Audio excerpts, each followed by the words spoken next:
如果有人對你好，買咗一樣嘢俾你，又或者係請你食咗餐飯啦，你好自然就會覺得我係咪有義務要去回報翻俾佢，請翻佢食飯呢？又或者係人哋幫你做咗一件事，你爭咗人哋一份人情啊？爭人人情債咧，好想快啲即刻還翻俾對方。人情債呢樣嘢喺每一個 culture 咧，好似都有嘅一個 concept 嚟噶，禮尚往來啊嘛，係咪？呢種心理傾向，呢種心理因素咧，往往都係我哋人同人之間合作或者係維持呢個社會秩序嘅一種基礎。例如喺好遠古嘅時期，啲人已經會開始分享自己嘅食物，又或者係技能去俾其他人啦。慢慢地去到工業嘅年代咧，我哋有一個勞動嘅分工啊，交換唔同形式嘅商品同埋服務啦，令到成個體系咧互相依賴。咁樣亦都可以將人同人之間咧綁埋一齊，互相去 build up 一個 relationship。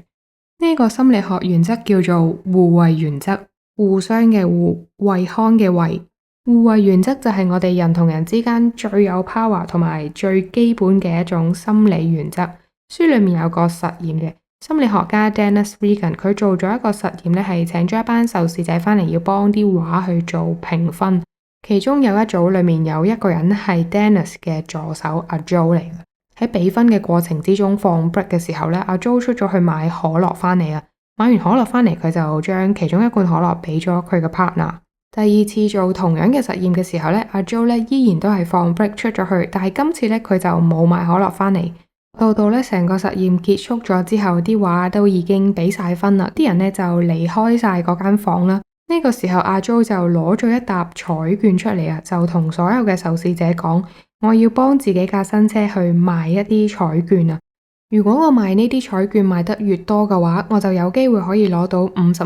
嘅獎金啊！你哋可唔可以幫我買一啲啊？買幾多都得嘅，每一張呢係$25。大家估下有乜嘢人係會幫阿 Joe 去買嗰啲彩券啊？冇錯啦，就係頭先收咗阿 Joe 可樂嘅嗰一啲受試者。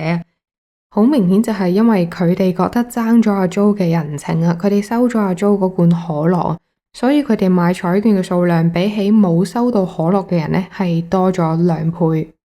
互惠原則可以話係一種工具，佢可以有效咁樣令人哋乖乖地聽你講嘢，乖乖地順從你啊。喺生活裏面最簡單嘅例子就係順服自己嘅寵物啦，係嘛？俾啲甜頭佢，佢就會乖乖聽你順服啦。又或者係小朋友啦，有陣時我哋請小朋友食糖啊、食朱古力啊，佢真係會乖乖聽你講嘢啊。大家有冇試過行商場啊？有某一啲鋪頭，有啲 sales 咧會企喺門口度，當你經過嘅時候會遞一包試用裝俾你噶，先送一啲小禮物俾你先。又或者喺超級市場裏面嗰啲試食攤檔，等你收咗份小禮物，試食完啦就係咁 sell 你，令你覺得唔好意思唔買。又或者係一啲慈善機構啦，又或者係你投票之前呢，都會事先送一啲小禮物，令收件人更加願意去捐錢。喺我哋人同人之間嘅相處，有冇咁嘅情況出現啊？例如啲人同你講啦，唔該晒你啊，你可唔可以幫下我啊？又或者係佢之前幫過你啦，請過你食飯啦，都有可能咧令到我哋覺得我哋要還人情啊。書入面有一個作者嘅親身經歷，有一次佢搭飛機嘅時候，佢話佢好中意坐走廊位嘅，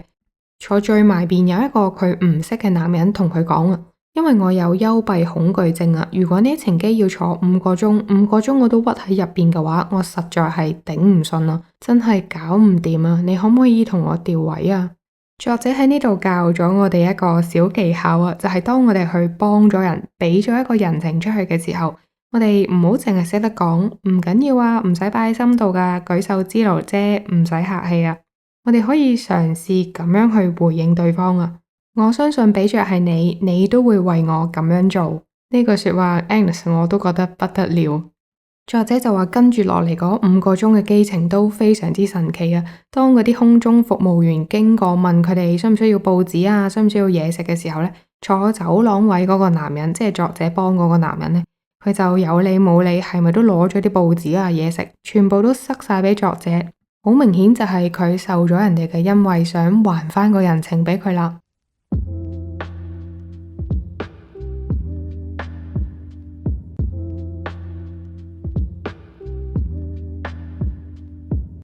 所謂嘅互惠原則可以令到人哋咧喺一個冇深思熟慮嘅情況底下去做出一個好自然嘅動作，好自然嘅決定啊！喺我哋人類潛意識裏面已經有一種覺得收咗就要還嘅 concept，所以對方嘅付出如果佢係特登設計出嚟嘅話，咁我哋做出呢一個自然反應要去還人情呢一個動作，就會成為咗被操控嘅角色啦。呢一個互惠原則，尤其係喺人際關係嘅加深情感嗰方面，如果任何情況底下對方都會先支持你啦，或者係物質上面都幫咗你先嘅，變咗你會更加容易相信佢，更加容易聽佢講嘢。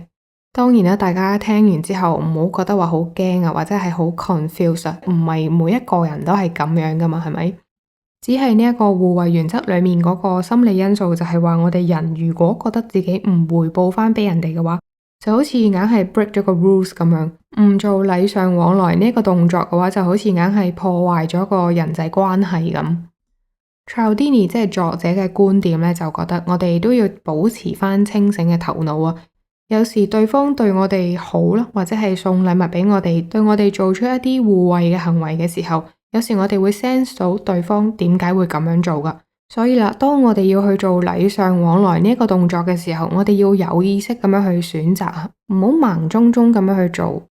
當你察覺或者係知道對方要利用互惠原則呢一樣嘢去操控你嘅時候，咁你就知道要點樣部署，要去保護自己啦。互惠原則可以話係我哋人同人之間合作嘅一個好幫手。如果佢發揮得好嘅，咁佢就可以係一個良性嘅循環。但係最緊要嘅就係我哋自己有冇保持到一個清醒理智嘅頭腦，識得去分邊一樣嘢係真嘅，邊一樣嘢係對方特登設計出嚟噶。